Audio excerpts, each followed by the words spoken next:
اعوذ باللہ من الشیطان الرجیم بسم اللہ الرحمن الرحیم۔ السلام علیکم ناظرین، میں ہوں آپ کا میزبان محمد عمر علی قادری۔ آپ دیکھ رہے ہیں پروگرام ماہ ربی رمضان ٹرانسمیشن MD1 ساؤنڈ کے خصوصی تعاون کے ساتھ۔ آپ سب کو خوش آمدید کہتا ہوں، اور آج الحمدللہ 6 رمضان المبارک جو ہے وہ اپنے اختتام کو پہنچتا ہے، اور 7 رمضان المبارک جو ہے وہ اپنے آغاز کو ہے۔ اللہ رب العزت سے یہ دعا ہے کہ مالک ہم کو جو آگے مہمان رہ گئے ہیں روزے، ان کی قدر و عزت کرنے کی توفیق عطا فرمائے۔ ناظرین کرام، آج کا ہمارا پروگرام جو ہے یہ الحمدللہ ہماری خوش بختی ہے کہ آج اس ٹرانسمیشن کے اور MD1 ساؤنڈ کے تعاون کے ساتھ جو ہے وہ آپ کو حضور علیہ الصلوۃ والسلام کا منہ مبارک اس کے بھی زیارت کروائیں گے، اور ہم بھی الحمدللہ یہ سعادت حاصل کریں گے۔ اب تنگی داماں پہ نہ جا اور بھی کچھ مانگ، اب تنگی داماں پہ نہ جا اور بھی کچھ مانگ، ہیں آج وہ مائل بعطا اور بھی کچھ مانگ، کیونکہ وہ مانگنے کا شعور دیتے ہیں، جو بھی مانگو حضور دیتے ہیں۔ اور ہم نیازی بھلا کسی سے کیوں مانگیں، ہم کو تو سب کچھ حضور دیتے ہیں، ہم کو تو سب کچھ حضور دیتے ہیں۔ سامعین محتشم، یہ عظیم الشان آج کی نشست جو ہے ہمارے ساتھ موجود ہیں عظیم مذہبی اسکالر، پیر طریقت اور رہبر شریعت جناب پیر سید زین العابدین شاہ رضوی صاحب قادری صاحب، آپ موجود ہیں، آپ کو خوش آمدید کہتے ہیں۔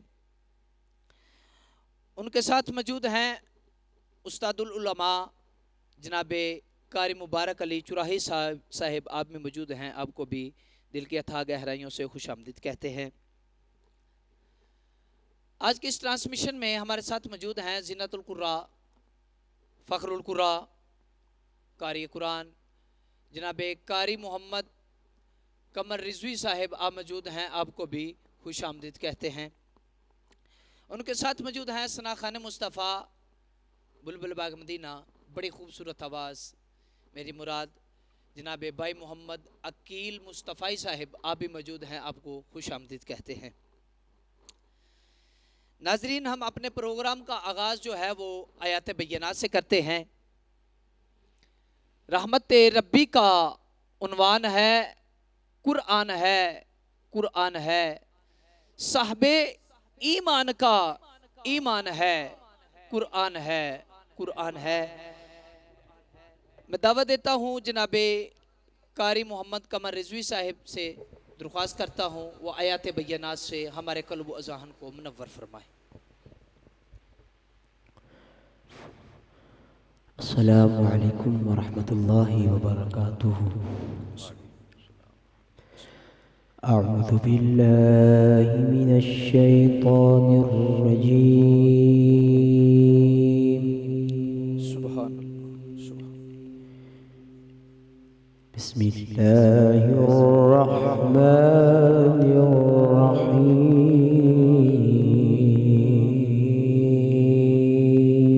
سبحان اللہ، سبحان اللہ، سبحان اللہ، ماشاء اللہ۔ ما كان على النبي من حرج فيما فرض الله له،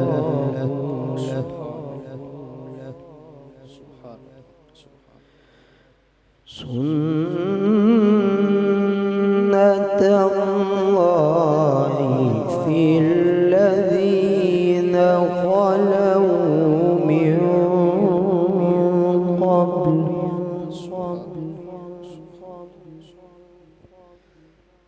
وكان أمر الله قدرا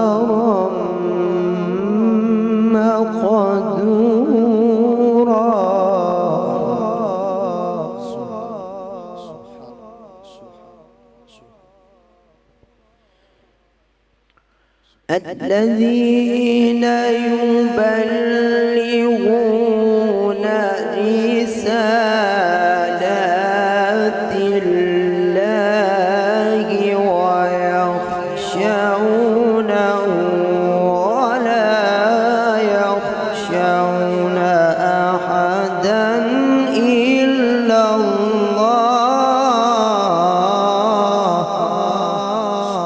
سبحان الله ما شاء الله.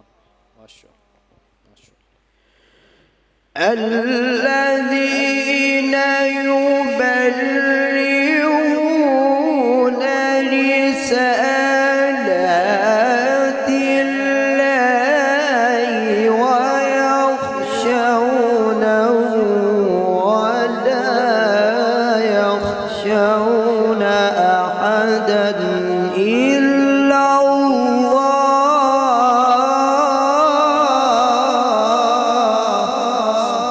سبحان الله ما شاء الله. وكفى بالله حسيبا.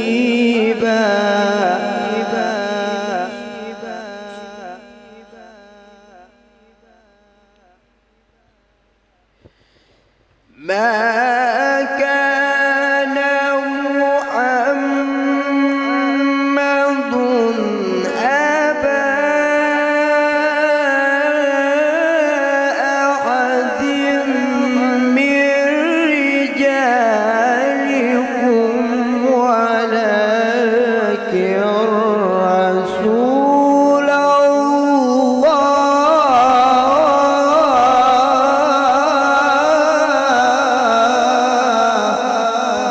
سبحان الله ما شاء الله. ولكن رسول الله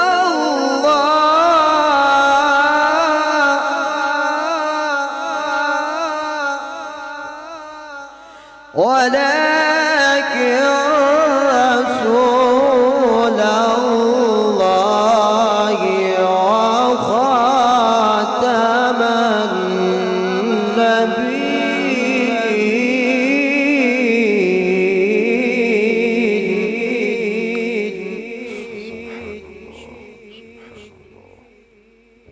وكان الله بكل شيء عليما.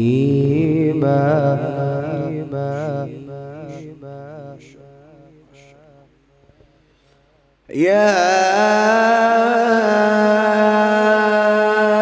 أيها الذين آمنوا اذكروا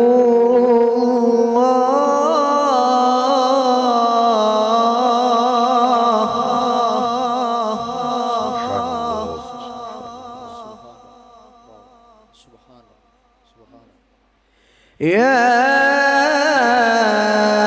أيها الذين آمنوا اذكروا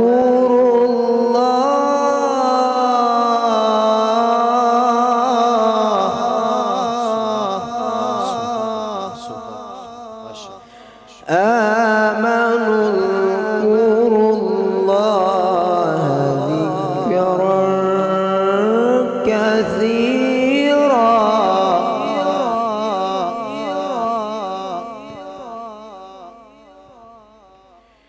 يا أيها الذين آمنوا اذكروا الله ذكرا كثيرا وسبحوه بكرة وأصيلا.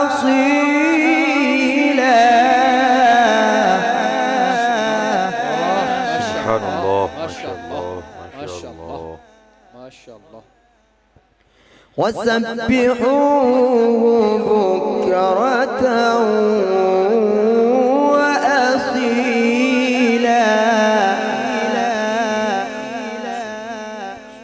وسبحوه بكرة وأصيلا صدق الله العظيم. ماشاءاللہ سبحان اللہ بارک اللہ سبحان اللہ بارک سبحان اللہ سبحان اللہ. ناظرین یہ تھے جناب قاری محمد قمر رضوی صاحب، بڑے خوبصورت انداز سے آیات بینات کی تلاوت فرمائی. ناظرین ہم یہاں پر لیتے ہیں ایک چھوٹی سی بریک کے بعد دوبارہ حاضر ہوتے ہیں، کہیں جائیے گا بات.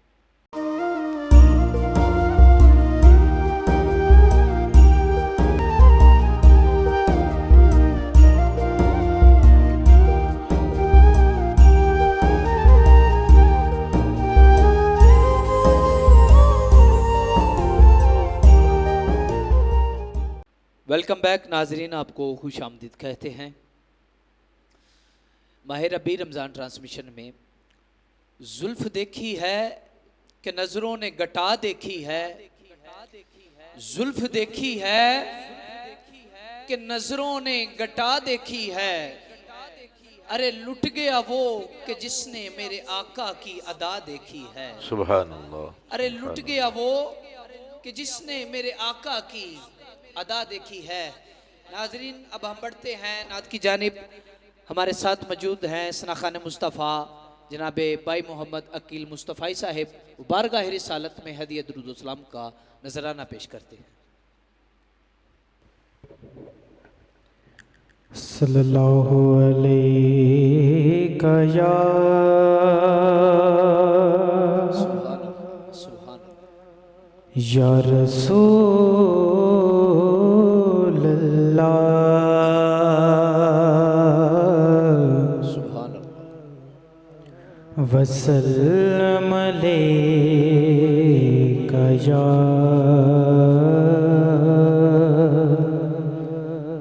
حبیب اللہ.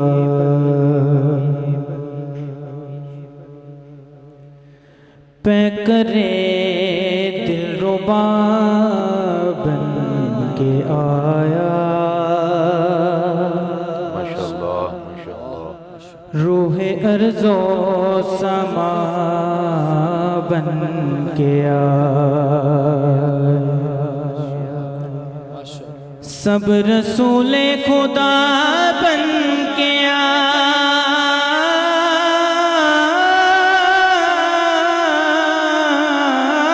آئے، سب رسول خدا بن کے آئے، وہ حبیب خدا بن کے آیا. نبی کا لب پر جو ذکر ہے بے مثال آیا، کمال آیا. نبی کا لب پر جو ذکر ہے بے مثال آیا، کمال آیا.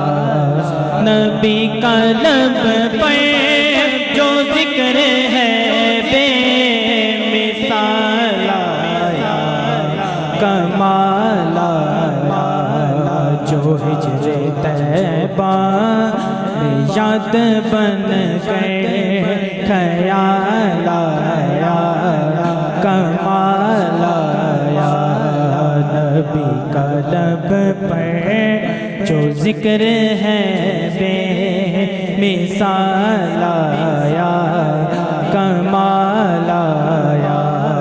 نبی کا لب پر جو ذکر ہے بے مثال آیا، کمال آیا.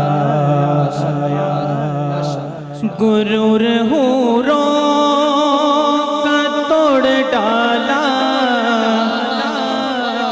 لگا کے ماتھے پہ دل کھودا نے.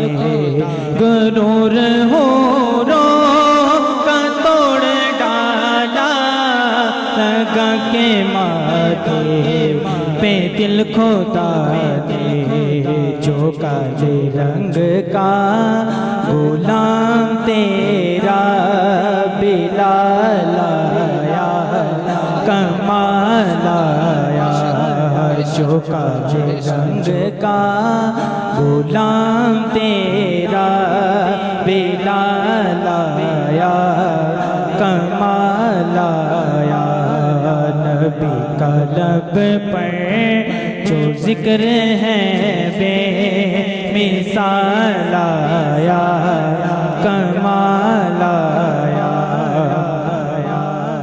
عمر کی جرت پہ جاؤں قربان تھے کیسروں کسرا جن سے لرزاں عمر کی جرت پہ جاؤں قربان تھے کیسروں کسرا جن سے لرزاں عمر کے آنے سے کفر پر جو زوال آیا کمال آیا عمر کے آنے سے کفر پر جو زوال آیا کمال آیا نبی کا لب پر جو ذکر ہے بے مثال آیا کمال آیا ماشاءاللہ سبحان اللہ سبحان اللہ سبحان اللہ. بڑی خوبصورت حاضری پیش کی جناب بھائی محمد عقیل مصطفی صاحب نے. جو سر پہ رکھنے کو مل جائیں نہ لائن پاک حضور, ماشاءاللہ ماشاءاللہ. جو سر پہ رکھنے کو مل جائیں نہ لائن پاک حضور, تو پھر ہم بھی کہیں گے کہ ہاں تاجدار ہم بھی ہیں. ماشاءاللہ پھر ہم بھی کہیں گے کہ ہاں تاجدار ہم بھی ہیں. ناظرین ہم یہاں پر لیتے ہیں ایک چھوٹی سی بریک, ہمارے ساتھ رہیے گا, دوبارہ حاضر ہوتے ہیں.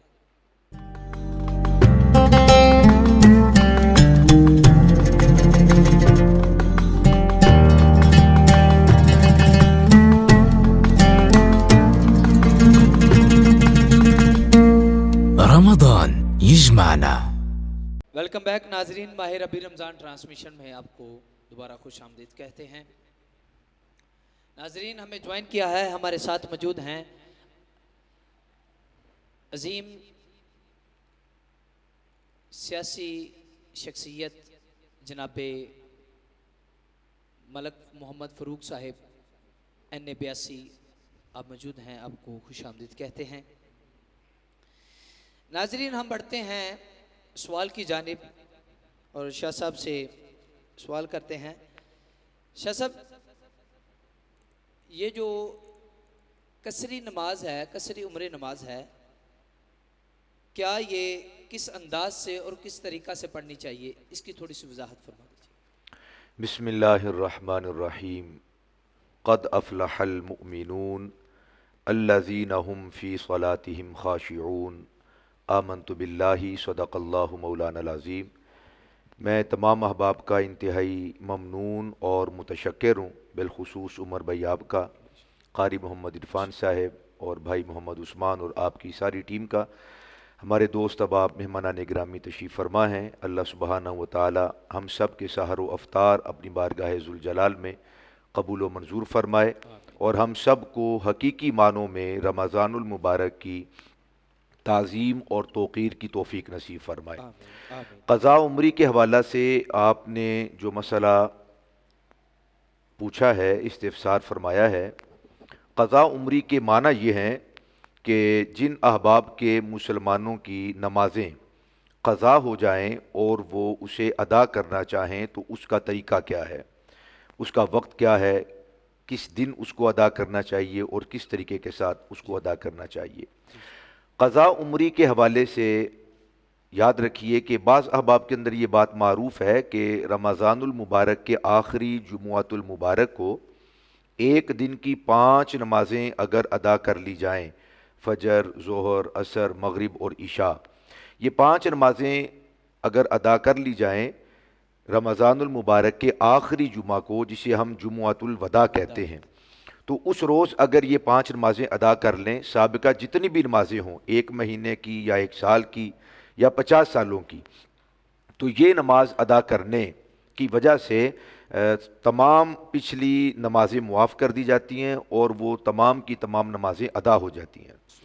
جبکہ حقیقی مسئلہ یہ ہے کہ جو نمازیں قضا ہوئی ہیں، جب تک ان تمام نمازوں کو ادا نہیں کر لیا جائے گا تو نماز ادا نہیں کہلائے گی۔ قضا عمری کا یہ مسئلہ عوام کے اندر معروف ہے، مشہور ہے کہ اگر کوئی شخص یہ 5 نمازیں ادا کر لیں تو ساری نماز ادا ہوگی، ایسا نہیں ہے، بلکہ جو نمازیں قضا ہوئی ہیں جب تک ان کو ادا نہ کر لیا جائے اس وقت وہ ادا نہیں کہلائیں گی۔ اور اس کا طریقہ یہ ہے قضا عمری کا کہ اگر تو یہ یاد ہو کہ کتنی نمازیں قضا ہوئی ہیں اور کون کون سی نماز قضا ہوئی ہے تو اسے ادا کیا جائے گا، اور اگر یہ یاد نہ ہو، جس طرح کہ عموماً یاد نہیں رہتا، بعض احباب کے ذمہ پہ 1 مہینے کی، بعض کے ذمہ پہ 1 سال کی، بعض کے ذمہ پہ 20 سال، 30 سال، 40 اور 50 سالوں کی نمازیں بھی ہوتی ہیں، تو جب تک وہ ادا نہیں کی جائیں گی وہ ادا نہیں کہلائیں گی۔ یہ جو عوام کے اندر معروف ہے کہ آخری جمعہ کو ادا کر دیا جائے تو ادا ہو جاتی ہے، یہ صرف عوامی مسئلہ ہے۔ ان کو ادا کس طرح کرنا چاہیے، اس کے اندر بہت زیادہ وسعت اور گنجائش ہے۔ بعض احباب یہ سمجھتے ہیں اور یہ خیال کرتے ہیں کہ اتنی ساری نمازیں ادا کرنا یہ بہت بڑی آزمائش ہے اور بہت بڑا امتحان ہے، اور ان کو کس طرح ادا کیا جائے۔ جب رب ذوالجلال توبہ کی توفیق عطا فرما دے اور انسان نیت کر لے اور کمر بستہ ہو جائے تو پھر یہ ادا کرنا کوئی مشکل معاملہ نہیں رہتا۔ میرے اپنے ایک جاننے والے ہیں، 20 سال کی نمازیں ان کے ذمہ پر ساقط تھیں، قضا تھیں۔ جب انہوں نے نیت کی ان کو ادا کرنے کی تو محض 6 سے 7 ماہ کے اندر انہوں نے اپنی 20 سال کی نمازوں کو بحمدہ تعالیٰ ادا کر لیا۔ اور جب مسلمان مومن کمر بستہ ہو جاتا ہے، اللہ تعالیٰ سے توفیق مانگتا ہے، مدد مانگتا ہے، تو پھر یہ آسانی ہو جاتی ہے۔ ہاں، اب اس کے اندر گنجائش ہے کہ چاہیے یہ کہ جو نمازوں کو ادا کرنا چاہتا ہے اور یہ چاہتا ہے کہ وہ اللہ رب العزت کی بارگاہ میں اس عالم میں اور اس حالت کے اندر حاضر ہو کہ اس کے نامہ اعمال میں کوئی ایک نماز بھی قضا نہ ہو اور اس بندے کے اوپر کوئی نماز ذمہ اور واجب الادا نہ ہو، تو اس کے لیے بڑے آسان طریقے علماء نے بیان کیے ہیں، اور وہ آسان طریقے یہ ہیں کہ جب مسلمان مومن بالغ ہوتا ہے اس وقت سے لے کر، مرد عمومی حالات میں 12 سے 15 سال کی عمر میں اور خواتین 10 سے 12 سال کی عمر میں، یعنی 12 سال کی عمر کے بعد کی جتنی بھی زندگی گزر چکی ہے، پہلے والی زندگی نابالغی کی حالت میں انسان مکلف نہیں ہوتا۔ جب انسان بالغ ہوتا ہے، مسلمان ہو اور بالغ ہو جائے، تو اس کے اوپر شریعت نے کچھ عبادات کو مقرر کیا ہے، نماز بھی ان میں سے اہم ترین اللہ سبحانہ و تعالیٰ کی عبادت ہے۔ تو اسے چاہیے کہ 12 سال کے بعد، اور مرد ہو تو 15 سال کی عمر کے بعد وہ حساب لگائے کہ اس کی عمر کتنی ہے۔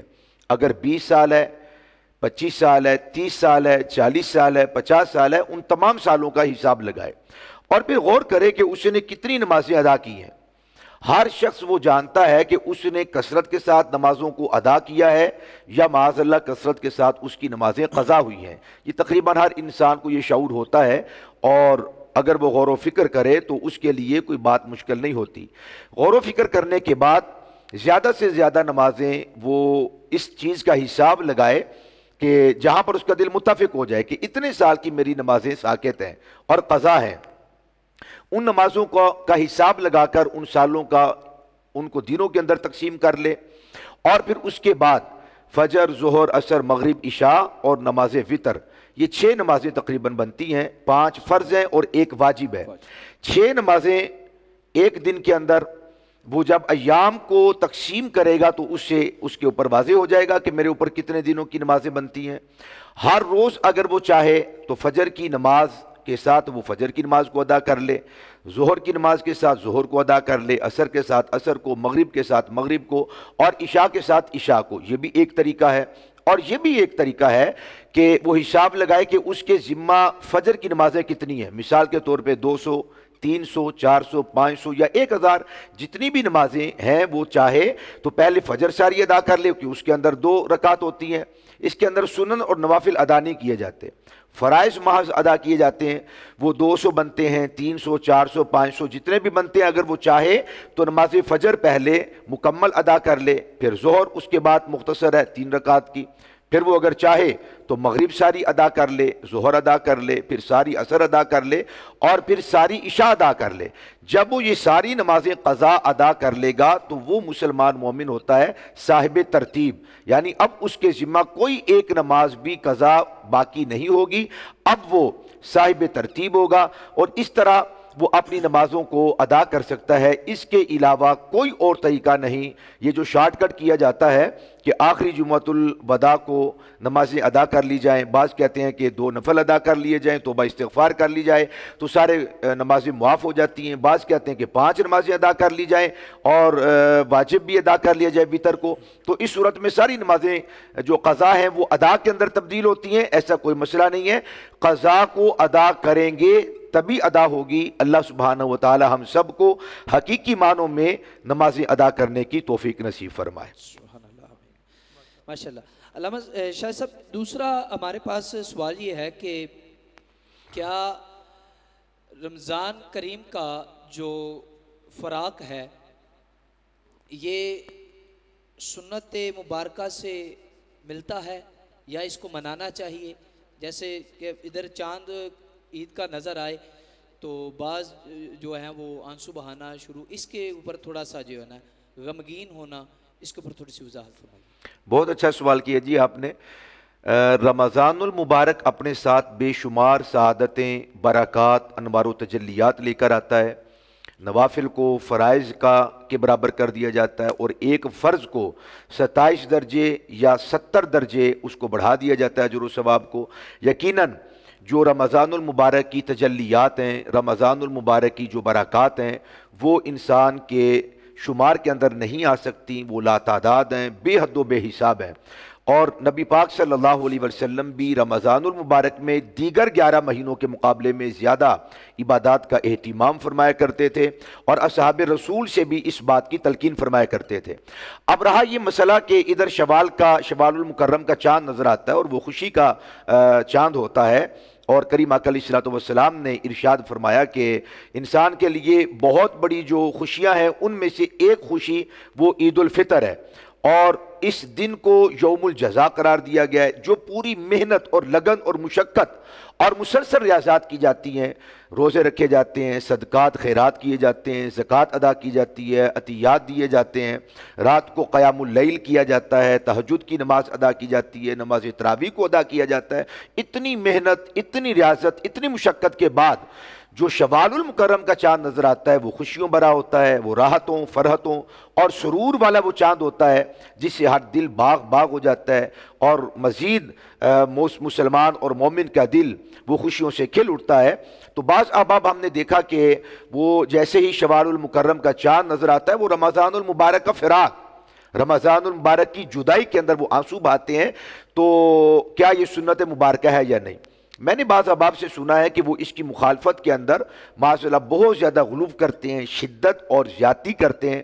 حقیقت یہ ہے کہ رمضان المبارک جس طرح اپنے ساتھ برکات لے کر آتا ہے، مساجد کی رونق بڑھ جاتی ہے، اور عبادات کے اندر ذوق اور شوق وہ عروج پر ہوتا ہے، تلاوت قرآن مجید۔ میں نے یہ بھی دیکھا اور سنا بھی احباب سے کہ جنہوں نے پورا سال قرآن مجید کو ہاتھ نہیں لگایا ہوتا وہ بھی ماشاءاللہ تلاوت قرآن کرتے ہیں۔ تو عبادات کا ذوق اور شوق ہوتا ہے۔ جب یہ شوال المکرم کا چاند نظر آتا ہے تو کثیر تعداد میں ہمارے احباب، اس میں مسلمان ہمارے بھائی بھی موجود ہیں اور بہنیں بھی موجود ہیں، وہ خوشی کے اندر وہ رمضان المبارک کی جو عبادات اور محنت اور ریاضت اور مشقت کی جاتی ہے، اور مسلسل جو رب ذوالجلال کا قرب حاصل کیا جاتا ہے، اطاعت مصطفیٰ کے اندر دن رات بسر کیے جاتے ہیں، شوال کا چاند نظر آتے ہی معاذ اللہ وہ سارا ذوق اور شوق وہ ٹھنڈا پڑ جاتا ہے، ماند پڑ جاتا ہے، اور ہم خوشیوں کے اندر مصروف ہو جاتے ہیں۔ اور پھر خوشی کے نام پر بعض احباب الیاذ باللہ تعالی گناہوں کا بازار بھی گرم کر لیتے ہیں۔ تو ہمارے اسلاف اور ہمارے بزرگ، یہ سنت تو نہیں ہے کریم آقا علیہ الصلوۃ والسلام سے یہ ثابت نہیں ہے، اصحاب رسول سے بھی ثابت نہیں ہے کہ انہوں نے آنسو بہائے ہوں اور انہوں نے رمضان کی جدائی اور اس کا فراق اس کو ظاہر کیا ہو۔ ہاں یہ ثابت ہے کہ شوال المکرم عید کا چاند نظر آتا تھا تو اصحاب رسول بھی خوش ہوتے تھے، نبی پاک صلی اللہ علیہ وسلم بھی خوش ہوتے تھے، لیکن وہاں پر یہ بات بھی ثابت ہے کہ جس طرح کہ حضرت فاروق اعظم رضی اللہ تعالیٰ عنہ سے یہ بات ثابت ہے کہ جب ان سے پوچھا گیا کہ آپ عید والے دن تو خوش ہونا چاہیے لیکن آپ غمگین نظر آتے اس کی وجہ کیا ہے، تو انہوں نے فرمایا تھا کہ عید تو ان کی ہے جنہوں نے اطاعت میں فرما برداری میں زندگی گزاری، رمضان گزرا، اور ان کے روزے، ان کی سحریاں، ان کے افطار، ان کی صدقات و خیرات اور ان کی عبادات اور قرآن مجید کی تلاوت وہ رب ذوالجلال کے دربار میں مقبول ہے اور اسے منظور کر لیا گیا۔ وہ لوگ تو بالکل حقدار ہیں کہ خوشی کا اظہار کریں۔ میں یہ غور کر رہا ہوں، سوچ رہا ہوں، نہ جانے جو میں نے عبادات کی ہیں وہ اللہ کے دربار میں مقبول بھی ہوئی ہیں یا مقبول نہیں ہوئی۔ تو یہ فراق کرنا اور جدائی کا اظہار کرنا یہ تسلسل کے ساتھ ہمارے اکابرین سے، صوفیاء سے، علماء سے، اولیاء سے اس کا ثبوت ملتا ہے۔ اس بات پہ غم زدہ ہونا کہ وہ جو اپنے ساتھ تجلیات اور انوار و برکات لے کر ماہ مقدس آیا تھا وہ اب ہم سے رخصت ہو گیا، اس پر اگر کوئی شخص غمگین ہوتا ہے تو بالکل یہ بجا ہے۔ یہ خوشی کی جو رمضان المبارک کے بعد شوال المکرم کی صورت میں اور عید الفطر کی صورت میں جو ہمیں خوشی میسر آتی ہے یہ معاذ اللہ اس کے خلاف نہیں ہے۔ اگر کوئی رمضان کی جدائی کے اندر آنسو بہاتا ہے تو یہ بالکل جائز ہے، بلکہ مستحسن ہے، انسان کو کرنا چاہیے اور یہ کوشش کرنی چاہیے کہ عید والے دن سے وہ مزید اپنے آپ کو پختہ کرے، مستحکم کرے، مضبوط کرے اور کمر بستہ ہو جائے، جس طرح رمضان المبارک کے اندر وہ سحر و افطار، وہ شب بیداری، وہ تراویح، قیام اللیل، وہ تہجد کا ذوق اور شوق تھا، یہ زندگی کا لازمی جز بن جانا چاہیے اور حصہ بن جانا چاہیے۔ اللہ پاک ہمیں بھی یہ توفیق عطا فرمائے کہ ہم عید والے دن بھی نمازوں کا اہتمام کریں، صدقات و خیرات، غم گساری کریں، ہمدردی کریں، اپنے بہن بھائیوں کے دکھ اور درد کو اور ان کی تکالیف، مسائب اور شدائد کو ہم محسوس کریں اور ان کے دکھ کے اندر بھی شریک ہوں اور ان کے سکھ کے اندر بھی۔ اللہ سبحانہ و تعالی ہمیں ایسی نیکیوں والی زندگی نصیب فرمائے۔ ماشاءاللہ ماشاءاللہ ماشاءاللہ۔ ناظرین ہم یہاں پر لیتے ہیں ایک چھوٹی سی بریک کے بعد دوبارہ حاضر ہوتے ہیں۔ ہمارے پاس کچھ اور بھی سوال ہیں وہ بھی انشاءاللہ شاہ صاحب سے پیش کریں۔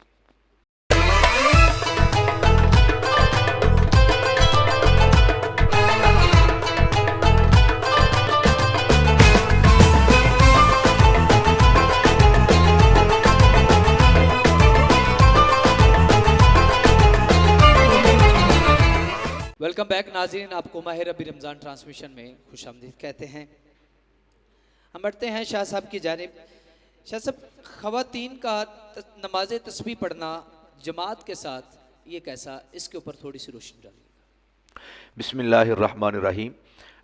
نماز تسبیح جسے صلاۃ التسبیح بھی کہا جاتا ہے یہ نفل نماز ہے، اور نفل نماز کے ذریعے سے انسان مسلمان حضور کریم آقا علیہ الصلوۃ والسلام کا غلام، بندہ مومن، رب ذوالجلال کا قرب حاصل کرتا ہے اور رب ذوالجلال کی رحمتوں کو حاصل کرتا ہے۔ بلکہ احادیث طیبات میں اس بات کی تصریح بھی موجود ہے کہ بندہ مومن کو سب سے زیادہ اللہ سبحانہ و تعالیٰ کا قرب نوافل کی ادائیگی کے ساتھ ہوتا ہے۔ جب کہ مسلمان نفل ادا کرتا ہے تو رب ذوالجلال اپنا قرب نصیب فرماتا ہے اور اپنی رحمتوں کا حصار نصیب فرماتا ہے۔ ایک حدیث شریف کا مفہوم یہ ہے کہ قیامت والے دن جب اعمال کو تولا جائے گا، اگر کسی کے فرائض میں کمی ہوگی، کوئی کوتاہی، کوئی تقصیر رہ جائے گی، تو نوافل کی ادائیگی کی وجہ سے اللہ سبحانہ و تعالیٰ اس فرض کی جو کمی رہ گئی تھی اسے پورا فرما دے گا۔ اسی طرح زکوٰۃ دینے کے اندر کوئی کمی رہ گئی تھی، جو صدقات کرتے ہیں، نوافل نفلی صدقہ کرتے ہیں، عطیات کرتے ہیں، خیرات کرتے ہیں، اور دیگر جو مختلف مواقع پر وہ کریم آقا علیہ الصلوۃ والسلام کے غلاموں کو اور انسانیت کی خدمت کرتے ہیں، خلق خدا کے اندر مصروف رہتے ہیں، تو یہ فرائض کی ادائیگی کے اندر جو کمی، کوتاہی، کجی، کوئی تقصیر رہ جاتی ہے، ان نوافل کے ذریعے سے اس کمی کو پورا کر دیا جاتا ہے۔ اب رہا یہ مسئلہ کہ صلاۃ التسبیح کی جماعت خواتین کا قائم کرنا یہ کس طرح اور کیا یہ درست ہے یا صحیح ہے یا نہیں ہے، تو اس حوالے سے یاد رکھیے کہ بعض اوقات بلکہ اکثر ہمارے پاکستان کے اندر یہ ایک ریت چل پڑی ہے کہ خواتین جمعہ والے دن رمضان المبارک میں بالخصوص مساجد کا رخ کرتی ہیں اور وہاں آ کے صلاۃ التسبیح باجماعت قائم کرتی ہیں تو یہ اسلام کے اندر بالکل بھی درست طریقہ نہیں ہے اور یہ جائز نہیں ہے۔ خواتین کا کوئی سی بھی نماز کی جماعت قائم کرنا، وہ نفلی ہو یا فرضی نمازیں ہوں، خواتین کا جماعت قائم کرنا، ایک امام کا بن جانا اور بقیہ کا مقتدی بن جانا، یہ مکروہ تحریمی ہے، یہ جائز نہیں ہے۔ فقہائے احناف اس کی بالکل اجازت نہیں دیتے۔ صلاۃ التسبیح کو اگر کوئی خاتون ادا کرنا چاہتی ہے تو اس کا طریقہ یہ ہے کہ وہ سب سے پہلے صلاۃ التسبیح کی ادائیگی کا طریقہ سیکھے اور سمجھے، سمجھنے کے بعد وہ اپنے گھر کے اندر ادا کرے۔ نبی اکرم صلی اللہ علیہ وسلم نے خواتین کی سب سے فضیلت والی نماز اس نماز کو قرار دیا ہے جو خاتون اپنے گھر کے اندر اور گھر کے بھی پچھلے کمرے کے اندر وہ جتنی مقفل ہوگی، جتنی چھپ کر نماز ادا کرے گی، اتنا زیادہ اس کا اجر و ثواب ہوگا۔ تو اگر وہ مساجد کے اندر آ کے یا مدارس میں آ کے خاص ایک جگہ پہ آ کے صلاۃ التسبیح کی جماعت قائم کرتی ہیں تو یہ نماز مکروہ تحریمی ہوگی، یہ ادا کرنا بالکل بھی درست نہیں ہے۔ خواتین کو طریقہ سیکھ کر اپنے گھر کے اندر نماز ادا کرنا چاہیے اور جماعت کو قائم نہیں کرنا چاہیے۔ ماشاءاللہ ماشاءاللہ سبحان اللہ۔ شاہ صاحب آخری سوال یہ ہے کہ آج ٹیلی ویژنوں کے اوپر خواتین کے ساتھ جو ہے وہ علماء بیٹھ کر رمضان ٹرانسمیشنیں کرتے ہیں، کیا یہ جائز ہے یا نہیں؟ کیونکہ ان کے سروں کے اوپر جو ہے وہ دوپٹے بھی نہیں ہوتے اور استغفر اللہ معاذ اللہ کہ انہوں نے لباس بھی اس طرح کا پہنا ہوتا ہے کہ ان کی پنڈلیاں تک جو ہیں وہ نظر آ رہی ہوتی ہیں۔ کیا وہ ان علماء کو جو ہمارے مفتی کرام ہیں، علماء ہیں، ان کو ان کے ساتھ بیٹھ کر رمضان ٹرانسمیشن کرنی چاہیے یا نہیں؟ یہ بہت اہم سوال ہے۔ رمضان ٹرانسمیشن کے نام پر بہت سارے چینلز اس طرح کے پروگرامز کرتے ہیں جس کے اندر علماء مدعو ہوتے ہیں، مفتیان عظام مدعو ہوتے ہیں۔ امر بالمعروف و نہی عن المنکر یہ اسلام کا بہت بڑا، بلکہ میں یوں کہوں گا کہ اساسی اور بنیادی باقاعدہ ایک محکمہ ہے۔ امر بالمعروف کرنا اور نہی عن المنکر، نیکی کی دعوت دینا اور برائی سے منع کرنا۔ جہاں پر برائی دیکھے اپنی طاقت، اپنی استطاعت کے مطابق اس کی روک تھام کرنا، یہ تمام مسلمانوں پر، ہر ایک کریمہ علیہ الصلوۃ والسلام کے غلام پر لازم، واجب اور فرض ہے۔ یہ صرف علماء کے لیے نہیں کہ وہ امر بالمعروف کریں اور نہی عن المنکر کریں۔ یہ بہت اہم آپ نے سوال کیا ہے۔ بہت سارے علماء کو ہم دیکھتے ہیں کہ وہ پروگرامز کرتے ہیں اور خواتین موجود ہوتی ہیں اور وہاں پر حجاب کا بھی باقاعدہ اہتمام نہیں کیا جاتا ہے اور انتظام نہیں کیا جاتا، اور پھر اس کے اندر دیگر بہت ساری گفتگو ہوتی ہے، صرف دین کو سیکھا اور سکھایا نہیں جا رہا ہوتا، اور بھی اس کے اندر بہت ساری گیمز ہوتی ہیں اور آڈینس کے اندر بہت ساری خواتین موجود ہوتی ہیں، اور یہ میں یہ کہوں گا کہ یہ خطرے سے خالی نہیں، یہ بہت بڑا امتحان ہے، بہت بڑی آزمائش ہے۔ ہم مسلمان ہیں، کریم آقا علیہ الصلوۃ والسلام نے ہمیں ہر اعتبار سے کامل، مکمل اور اکمل نصاب عطا فرمایا ہے۔ جو علماء اس طرح کے پروگرامز میں جاتے ہیں اور رمضان ٹرانسمیشن ہو یا اس کے علاوہ کوئی اور ٹرانسمیشن، کوئی اور پروگرام ہو، تو علماء کو سنجیدگی اور متانت کے ساتھ اور باوقار طریقے کے ساتھ وہ پروگرامز کرنے چاہیے، اور جو اسلام نے چیزیں لازم کی ہیں اور عائد کی ہیں اور فرض کی ہیں ان کا مکمل اہتمام کرنا چاہیے، اور جہاں تک ممکن ہو سکے اس کے خلاف ان کو جہاد بھی کرنا چاہیے، تبلیغ بھی کرنی چاہیے۔ میں تو یہ کہوں گا کہ ایسے پروگرامز میں علماء کا جانا ہی جائز نہیں ہے اور درست ہی نہیں ہے، چونکہ وہاں پر مخصوص طریقے کے ساتھ علماء کو بلایا جاتا ہے، مدعو کیا جاتا ہے، اور ان کی خاص شرائط ہوتی ہیں۔ کس گفتگو پر آپ، کس ٹاپک پر آپ گفتگو کر سکتے ہیں، کس پہ نہیں کر سکتے، کیا بات کر سکتے ہیں، کیا بات نہیں کر سکتے۔ علماء کو اس بات کی اجازت نہیں ہوتی کہ آپ وہاں پر قدغن لگائیں اور تنقید کریں اور شریعت کا اتنا بڑا مسئلہ ان کے سامنے رکھیں۔ تو اس لیے علماء کو یہ چاہیے کہ وہ پرہیز کریں، اور اگر جانا پڑ جائے کسی وجہ سے تو وہاں پر اپنی نگاہوں کی مکمل حفاظت کرنی چاہیے، کیونکہ رب ذوالجلال نے قرآن مجید کے اندر واضح ترین حکم ارشاد فرمایا، قل للمؤمنین یغضوا من ابصارہم ویحفظوا فروجہم ذالک ازکی لہم ان اللہ خبیر بما یصنعون۔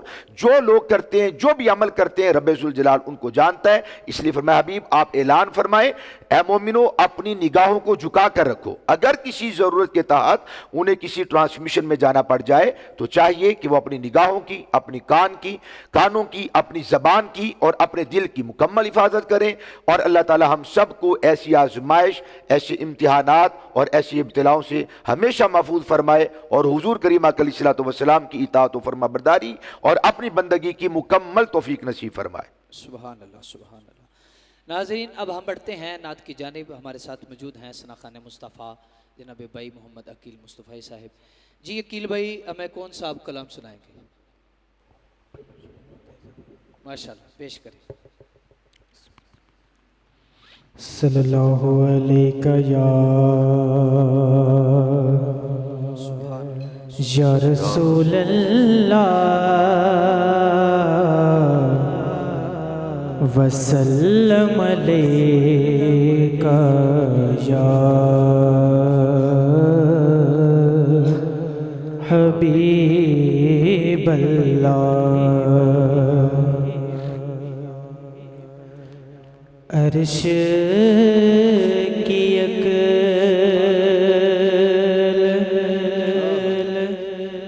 دنگ ہے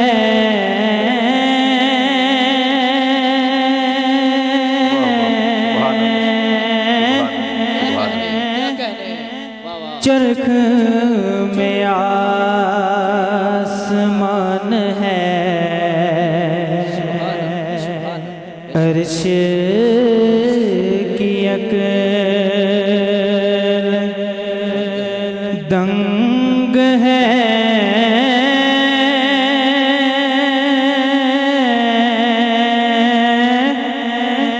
چرخ میں آسمان ہے جانے مراد اب کدھر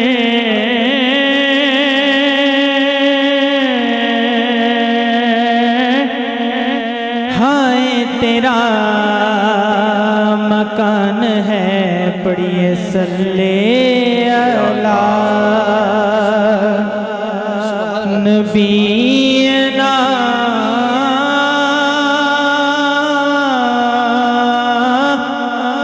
صلی علی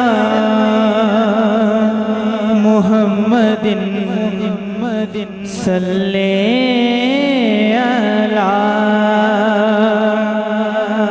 شفیعنا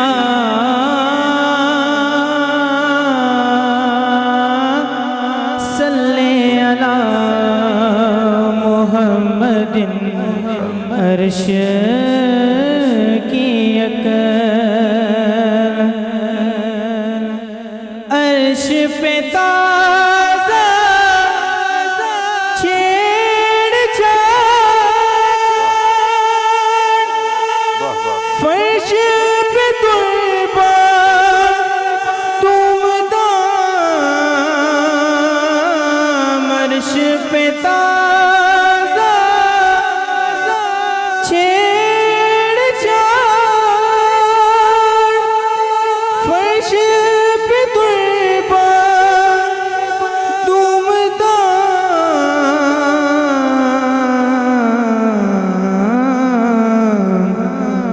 کان جدھر لگائیے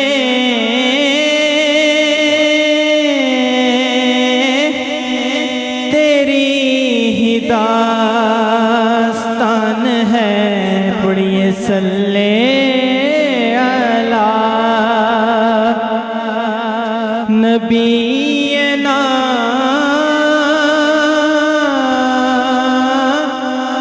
صلی علی محمد صلی علی شفیعنا صلی علی محمد صلی علی. اور وہ جو نہ تھے تو کچھ نہ تھا وہ جو نہ ہو تو کچھ نہ ہو وہ جو نہ تھے تو کچھ نہ تھا وہ جو نہ ہو تو کچھ نہ ہو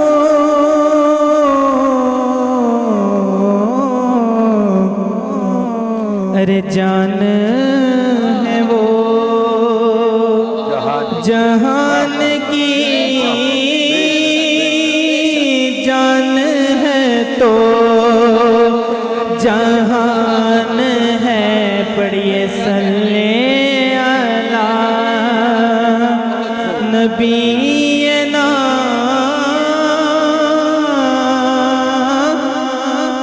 صلی علی محمد صلی علی شفیعنا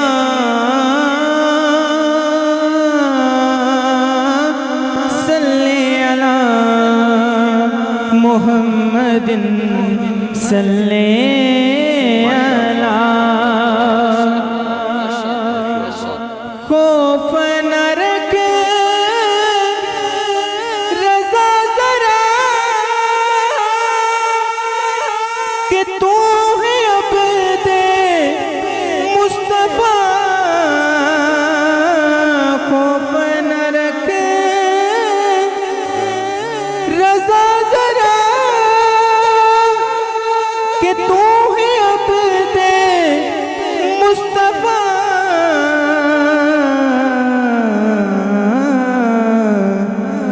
تیرے لیے سبحان اللہ امان ہے،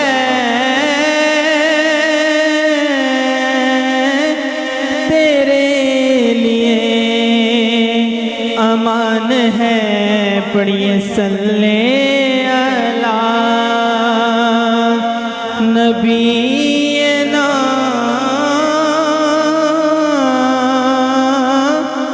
صلی علی محمد صلی علی شفیعنا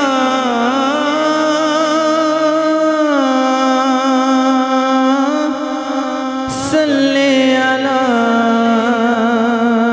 محمد ماشاءاللہ، سبحان اللہ، ماشاء اللہ ماشاء اللہ ماشاء اللہ۔ زمین و زمان تمہارے لیے، مکین و مکان تمہارے لیے، بنے دو جہاں تمہارے لیے، آقا ہم آئے یہاں تمہارے لیے، اٹھے بھی وہاں تمہارے لیے، ماشاءاللہ ماشاء اٹھے اللہ۔ بھی وہاں تمہارے لیے۔ ناظرین، ایک ہمارے پاس سوال آیا ہے کیا کہ شاہ صاحب کی طرف بڑھتا ہوں۔ شاہ صاحب، کیا خواتین کو عید کی نماز کے لیے کیا حکم ہے؟ بسم اللہ الرحمن الرحیم۔ خواتین پر عید کی نماز لازم، واجب یا فرض نہیں ہے۔ ان کو چاہیے کہ وہ اپنے گھروں کے اندر رہ کر نماز اشراق کا اور چاشت کا اہتمام کریں۔ اگر پھر بھی اس کے باوجود کوئی خاتون مسجد میں آ کے یا عیدگاہ کے اندر آ کے وہ امام صاحب کے پیچھے جس طرح کے مکمل حجاب کا اور پردے کا اہتمام ہوتا ہے اور علیحدہ انتظام کیا جاتا ہے، وہ امام صاحب کے پیچھے اگر نماز عید ادا کریں گی تو نماز عید ادا ہو جائے گی، لیکن اس کے لیے بہت ساری احتیاطیں وہ کرنی چاہیے، منتظمین کو بھی کرنی چاہیے، اور خواتین جو ہماری بیٹیاں اور مقدس مآب ہماری مائیں بہنیں جو نماز عید کے لیے تشریف لے جاتی ہیں عیدگاہ کی طرف، تو ان پر بھی بہت چیزیں لازم ہیں۔ نمبر ایک، وہ اپنے حجاب کا مکمل اہتمام کریں، خوشبو لگا کے نہ نکلیں، بے پردگی کا وہ وہاں پر شائبہ تک نہیں ہونا چاہیے، مکمل پردے اور حجاب کے اندر رہ کر اگر کوئی خاتون عیدگاہ میں جا کے نماز امام صاحب کے پیچھے ادا کرے نماز ہو جائے گی، لیکن افضل طریقہ یہ ہے کہ وہ عید کے لیے عیدگاہ کی طرف نہ نکلے بلکہ اپنے گھر کے اندر رہ کے نماز اشراق کا اور چاشت کا اہتمام کرے۔ انشاءاللہ العزیز اسے اتنا ہی اجر و ثواب ملے گا جتنا مرد حضرات مسجد میں جا کے یا عیدگاہ میں جا کے امام صاحب کے پیچھے عید کی نماز ادا کرتے ہیں، کم نہیں دیا جائے گا۔ اللہ سبحانہ وتعالی ہماری ماؤں، بہنوں، بیٹیوں کو مزید حجاب اور پردے کی جس کے اندر وقار ہے اپنانے کی توفیق نصیب فرمائے۔ آمین آمین، ماشاءاللہ سبحان اللہ۔ بڑے خوبصورت انداز میں شاہ صاحب نے سوال پیش کیا۔ اور جا زندگی مدینے سے جونکے ہوا کے لا، جا زندگی مدینے سے جونکے ہوا کے لا، شاید حضور ہم سے خفا ہیں منا کے لا، شاید حضور ہم سے خفا ہیں منا کے لا۔ یہ الحمدللہ ہماری خوش بختی ہے کہ آج اس ٹرانسمیشن کے اور MD1 ساؤنڈ کے تعاون کے ساتھ جو ہے وہ آپ کو حضور علیہ الصلوۃ والسلام کا منہ مبارک اس کے بھی زیارت کروائیں گے اور ہم بھی الحمدللہ یہ سعادت حاصل کریں گے۔ اللہم صلی علی سیدنا محمد، اللہم صلی علی سیدنا محمد، اللہم صلی علی سیدنا محمد۔ کوئی لب خاموش نہ ہو، مل کے پڑھیے اللہم صلی علی سیدنا محمد، اللہم صلی علی سیدنا محمد۔ میٹھا مدینہ دور ہے، میٹھا مدینہ دور ہے، پر جانا بھی ضرور ہے۔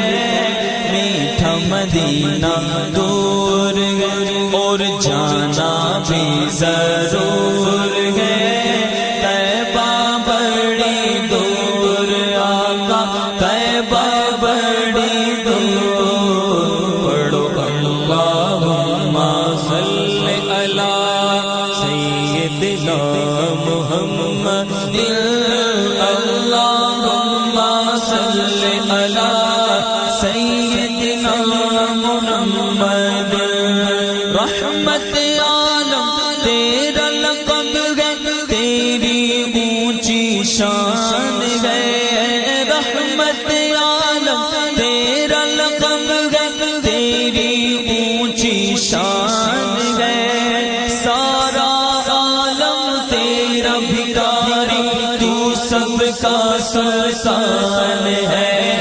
رحمت عالم تیرا لقب ہے، تیری اونچی شان ہے۔ سارا عالم تیرا بھکاری، تو سب کا سلطان ہے۔